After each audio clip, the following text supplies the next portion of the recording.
सरकार रोजगार तो नहीं दे पा रही है, नौकरी तो नहीं दे पा रही है, इंडस्ट्रियल एरिया तो नहीं लगा पा रही है, लेकिन अगर छोटा मोटा ठेली वाला, सड़क वाला, पटरी वाला, फेरी वाला, ठिये वाला अपना काम करता था तो इनको भी उजाड़ने का काम कर रही है। जो सरकार गरीबों को उजाड़ने का काम करेगी उस सरकार को सत्ता से निकाल के फेंकने का काम करोगे नहीं करोगे बताओ। राष्ट्रपति हो या किसान मजदूर की संतान, सबको शिक्षा एक समान, सरकारी स्कूल में सबको पढ़ाओ और बेहतर से बेहतर शिक्षा दिलाओ, जो गरीब का बेटा भी पढ़ लिख के आगे बढ़ सके और शिक्षा रूपी हथियार का फायदा ले सके। हर किसान को मेरे की भारतीय सेना में पर्याप्त हिस्सेदारी होनी चाहिए। देश की शिक्षा और चिकित्सा एक समान की जानी चाहिए।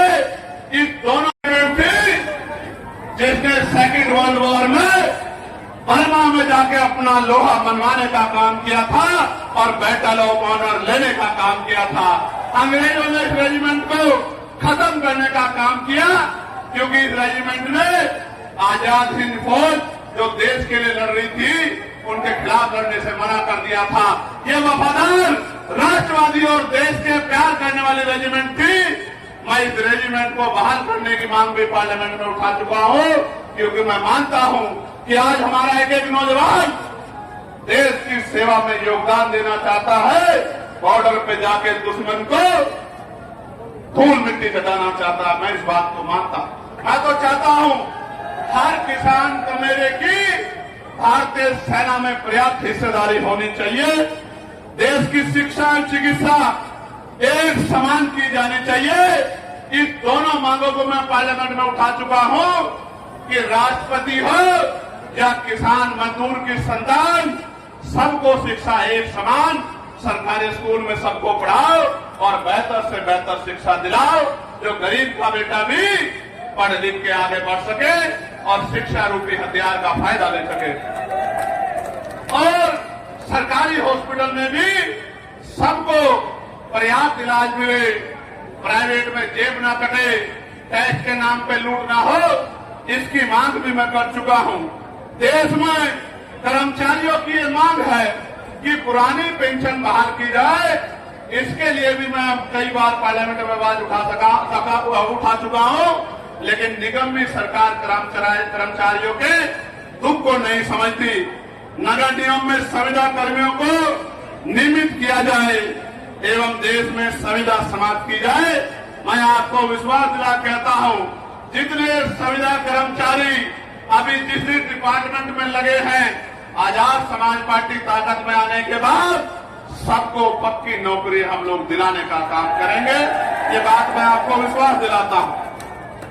नगर निगम में नहीं, 2 अप्रैल 2018 में जो SC/ST के लोगों पे झूठे मुकदमे लगा के यहां भी शहादत हुई थी, मुजफ्फरनगर में भी शहादत हुई थी।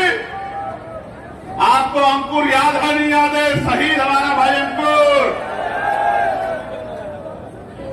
उन झूठे मुकदमों को वापस लिया जाए, इसकी मांग भी मैं पार्लियामेंट में उठा चुका हूं। वक्फ बिल जो देश के मुसलमानों के खिलाफ है, इसको वापस लिया जाए, इस कानून को वापस लिया जाए, इसकी मांग भी हमारी पार्टी जोर शोर से उठा रही है। और तहसील मैदान मवाना में जो 40 वर्षों से रविवार को 1000 लोगों द्वारा अपने ठिये लगा के अपने परिवार में बच्चों का पालन पोषण करते थे, वर्तमान सरकार उत्तर प्रदेश के मंत्री के इशारे पर पुलिस द्वारा पैट लगाकर सामान बेचने वालों पर लोगों पर लाठीचार्ज किया गया और जिसके कारण में रोष व्याप्त है और रविवार को पैट पुनः लागू किया जाए।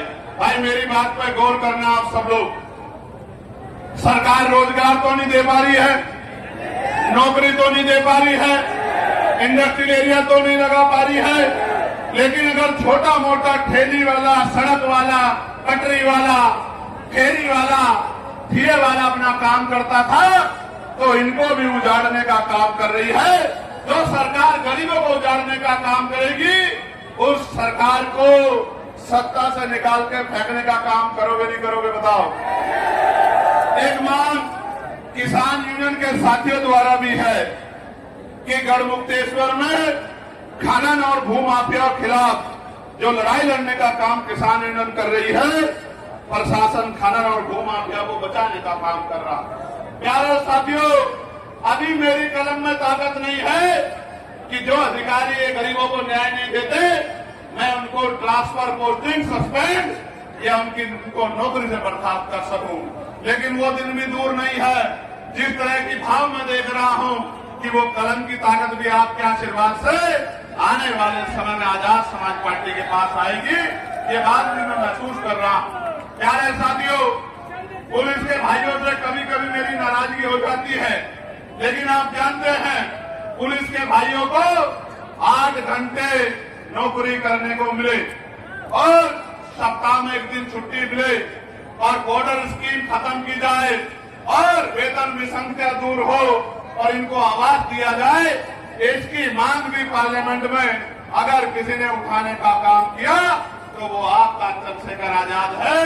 अर्धसैनिक बलों के वेतन से टैक्स खत्म कराने का काम, आशा बहनें, आंगनबाड़ी बहनों के, भोजन माताओं के, ग्राम पंचायत साहबों के वेतन वृद्धि की मांग भी अगर किसने उठाने का काम किया तो वो चंद्रशेखर आजाद ने किया।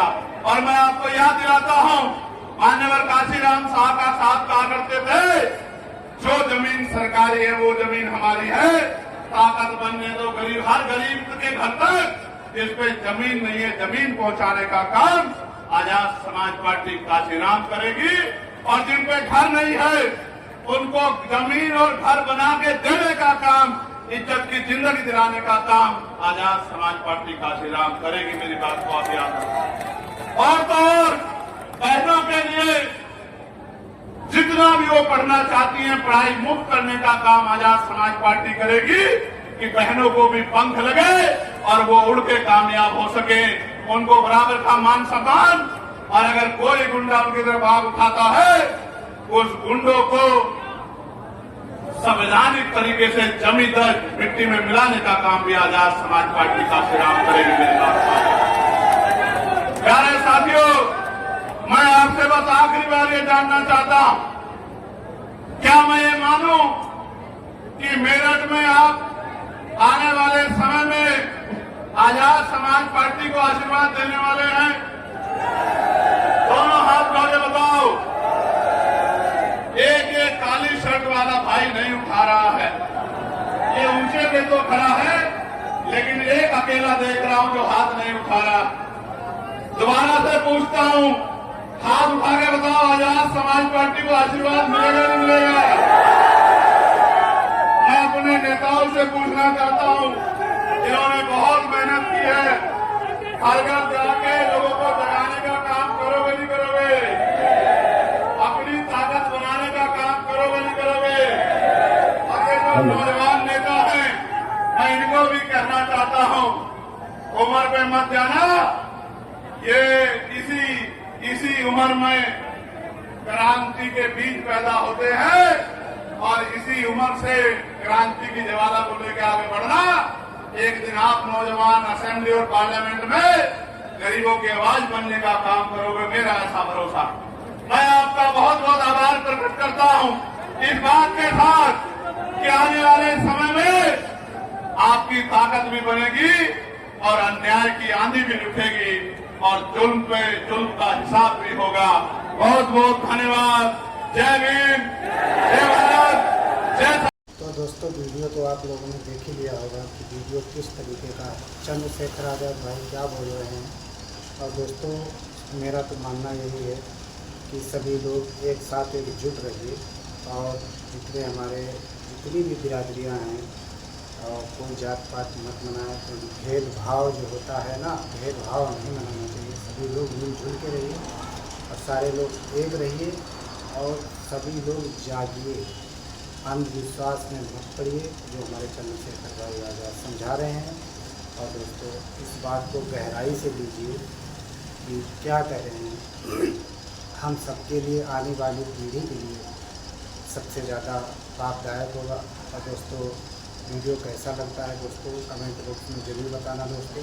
और सभी लोग इस वीडियो को ज़्यादा से ज़्यादा शेयर करें और दोस्तों ज़्यादा से ज़्यादा लाइक कमेंट करें। और दोस्तों, वीडियो को शेयर ज़्यादा करें। दोस्तों मिलते हैं अगले वीडियो में, तब तक के लिए बाय बाय।